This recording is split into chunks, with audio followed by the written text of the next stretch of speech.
On October 22nd, 2021, a man who once owned private jets and hidden mansions sat inside a concrete cell in Colorado and signed a form. Not a wire transfer, not a property deed, a request for soap, tortillas, and pre-cooked bacon. Joaquin Guzman, the man the world came to know as El Chapo, wrote his prisoner number at the bottom, the way any inmate would.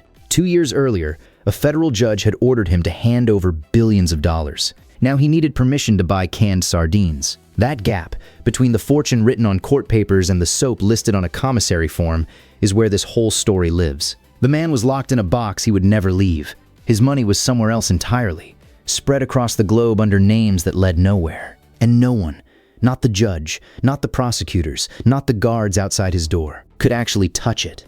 Here is the puzzle the United States has never fully solved.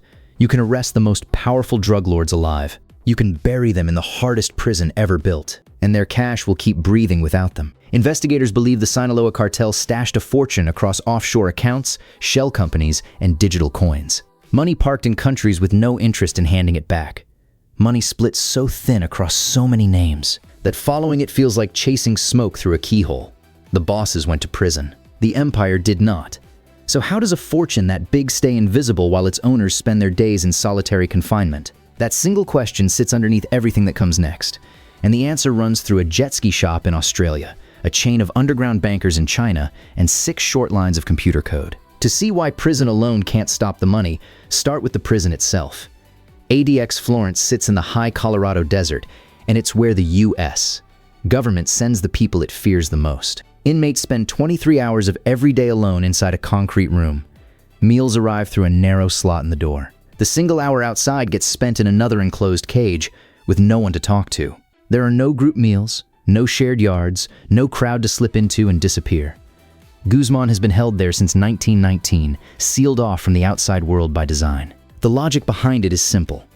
Isolate the man, and you isolate his power. Cut off the phone calls, the letters, the visits, and the orders stop flowing down the chain. On paper, it works perfectly. A boss who can't speak to anyone can't command anything. But the cartel's wealth was never stored inside his memory or carried in his voice. It lived in paperwork, thousands of miles away, held by people who had never once met him. So how does a criminal fortune outlive the criminal who built it? Subscribe to the channel, and you'll start noticing how much of the world's dirty money hides in places that look completely ordinary. Go back to July 17th, 2019. A federal judge in New York handed Guzman life in prison plus 30 years, then attached a forfeiture order for $12.6 billion. On the evening news, it sounded like justice had collected its debt in full. It hadn't. A forfeiture order is really just a document stating that a person owes the government money. Finding that money is an entirely separate job. Prosecutors openly admitted they had no clear map of where most of it had gone. You can't seize an account, you can't locate, you can't freeze a company when its true owner is nothing more than a name on a form in a country built to protect it. The number was real. The cash stayed ghostly. And while the headlines celebrated a figure with 10 zeros, the machinery that had moved that money for decades kept humming along without missing a single beat. That machinery finally got a name on June 18th, 2024. The Justice Department unsealed an indictment describing an unusual alliance. The Sinaloa cartel had teamed up with Chinese underground banking networks to wash its drug money clean. The trick works like this. A cartel has piles of American dollars it can't explain. A wealthy family in China wants dollars but is legally blocked from moving money out of the country. The banking network quietly matches the two. The cartel's cash changes hands inside the U.S. The Chinese client gets paid an equal amount abroad, and the paper trail dissolves somewhere between 2 continents. No armored trucks, no suitcases stuffed with bills at the border, just numbers moving across messaging apps, canceling each other out in silence. It was cheap. It was fast. It was nearly invisible. The men sitting in prison cells didn't have to lift a finger. The system moved their money for them. The figures from those years show how ordinary the whole thing looked from the street. Between 2019 and 2023, cartel associates based in Los Angeles pushed around $50 million in drug proceeds through that same Chinese banking channel. Not through banks with marble floors and security guards. Through everyday people running everyday errands, collecting bags of cash in parking lots, and passing them to the next link in the chain. Each courier understood only their own small piece of the route. No single person could describe the whole path. That was the entire design. Break the money into fragments, small enough that no single step resembles a crime, and the fortune reassembles itself somewhere safe.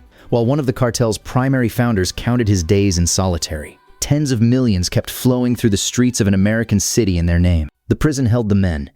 It never held the method. To hide money on that scale, you need companies. Thousands of them. A soft-spoken man in Australia built exactly that kind of network. On April 29, 2026, police arrested 49-year-old Ian Taylor on his family's property, acting on a U.S. extradition request. To his neighbors, he seemed unremarkable, a man who sold jet skis for a living. Behind that low-key life, prosecutors say, he ran a network that registered roughly 2,500 offshore shell companies. Companies with no offices, no employees, and no genuine business. Just hollow legal shells that groups like the Sinaloa cartel could use to park and shuffle cash, under names that dead-ended into nothing. Taylor has not been described as a cartel member, and his defense insists he had no knowledge of how his clients actually used the companies he created. He was the paperwork man, and paperwork, as it turns out, is exactly the part that lets a fortune outlive the people who earned it. If the scale of this is starting to sink in, take a second to hit like. It genuinely helps push this story in front of more people who have no idea any of it is happening. By 2026, the money had moved past paper companies and into code. On May 20th, 2026, the U.S. Treasury sanctioned 11 people and 2 businesses tied to the cartel's laundering operation. Tucked inside that announcement was something newer and stranger. 6 Ethereum cryptocurrency addresses added to the federal block list for processing cartel profits. Cryptocurrency doesn't care about borders or banking hours. A wallet is just a long string of letters and numbers, controlled by whoever holds the password. Money can leap from one wallet to the next in seconds, clear across the planet, with no clerk anywhere to ask a single question.